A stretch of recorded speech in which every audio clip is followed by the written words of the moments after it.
বিএনপির প্রতিষ্ঠাতা মরহুম প্রেসিডেন্ট জিয়াউর রহমান ও বিএনপির চেয়ারপারসন সাবেক প্রধানমন্ত্রী বেগম খালেদা জিয়ার পুত্র আরাফাত রহমান কোকোর দশম মৃত্যুবার্ষিকী উপলক্ষে ঢাকা মহানগর উত্তর তুরাগ থানা বিএনপির 52 নং ওয়ার্ড সাবেক সিনিয়র সহসভাপতি ইসহাক মিয়ার আয়োজনে দোয়া ও মিলাদ অনুষ্ঠিত হয়েছে। শনিবার দুপুরে অনুষ্ঠানের প্রধান অতিথি হিসেবে উপস্থিত ছিলেন ঢাকা মহানগর উত্তর বিএনপির সদস্য সচিব হাজী মোস্তফা জামান, সাবেক জিয়া সৃজনশীল সংসদের সাধারণ সম্পাদক আজহার আলীর সভাপতিত্বে এ সময় বিশেষ অতিথি হিসেবে উপস্থিত ছিলেন তুরাগ থানা বিএনপির ভারপ্রাপ্ত আহ্বায়ক হারুনুর রশিদ খোকা, যুগ্ম আহ্বায়ক জহিরুল ইসলাম, রিপন হাসান খন্দকার, আব্দুস সালাম সহ তুরাগ থানা 52 নং ওয়ার্ড বিএনপি এবং সহযোগী সংগঠনের নেতৃবৃন্দ উপস্থিত ছিলেন। দোয়া এবং মিলাদ অনুষ্ঠানের প্রধান অতিথি মোস্তফা জামান বলেন, রাষ্ট্রপতি জিয়াউর রহমান দেশের স্বাধীনতা ঘোষক ছিলেন। সে যুদ্ধ করে দেশের স্বাধীনতা এনেছে, যার কারণে আজকে আমরা একটি সুন্দর বাংলাদেশ পেয়েছি।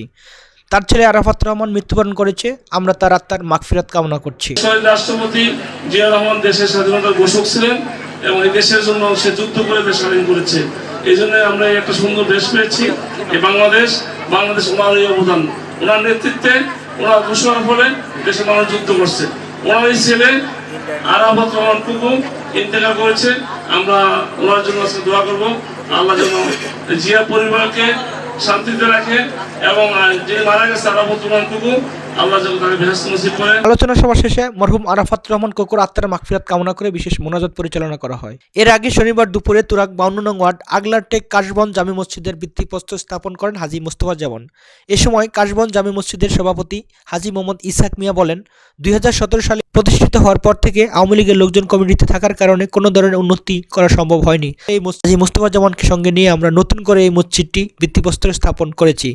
আমাদের এই আগলাটেক কাশবন জামে মসজিদটি 2017-তে স্থাপন হয়, কিন্তু এই মসজিদটি আমরা বিগত আওয়ামী লীগের কিছু লোক মোটিভ ছিল, কিন্তু আমরা এই মসজিদটা উন্নয়নমূলক কোনো কাজ করতে পারি নাই। তাই মসজিদটা খুবই অবহেলিত, নামাজ পড়ার উপযুক্ত নাই।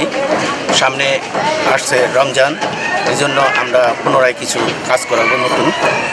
এই জন্য কাজের উপলক্ষে আমাদের নেতা ঢাকা মহানগরের উত্তরে বিএনপির সদস্য সচিব হাজী মোস্তফা জামানকে প্রস্তাব করি, ওনারে বলি, যেহেতু আপনি আমাদের বৃহত্তম উত্তরে একজন অভিভাবক, আমাদের এলাকাটা খুবই অবহেলিত এবং অনেক মসজিদ মাদ্রাসা অবহেলিত বিগত আওয়ামী লীগের লোকেদের ধারায়।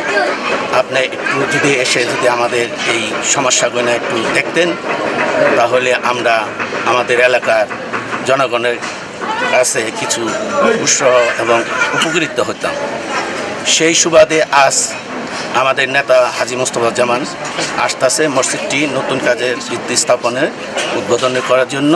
এখান থেকে উদ্বোধন করে আমরা উপরে সামনে মেইন রোডে আমাদের একটা মিলাদের ব্যবস্থা আছে। আমাদের দেশনেত্রী বেগম খালেদা জিয়ার ছোট ছেলে আরাফাত রহমান কুকু বিগত আওয়ামী লীগ সরকারের আমলে নির্যাতিত হয়ে মৃত্যুবরণ করেছে। তার আজ 10ম মৃত্যুবার্ষিকী উপলক্ষে আমরা একটা 52 নং ওয়ার্ড বিএনপি এবং তুরাগ থানাতে আমরা মিলাদের ব্যবস্থা করেছি। হে আল্লাহ, স্বাধীনতার ঘোষক রাষ্ট্রপতি জিয়াউর রহমানকে আপনি মাফ করিয়া দিন, জান্নাতুল ফিরদাউস দান করিয়া দিন। আল্লাহ, আরাফাত রহমান কোকোকে হে আল্লাহ আপনি মাফ করে জান্নাতের উচ্চ মাকাম আপনি দান করিয়া দিন।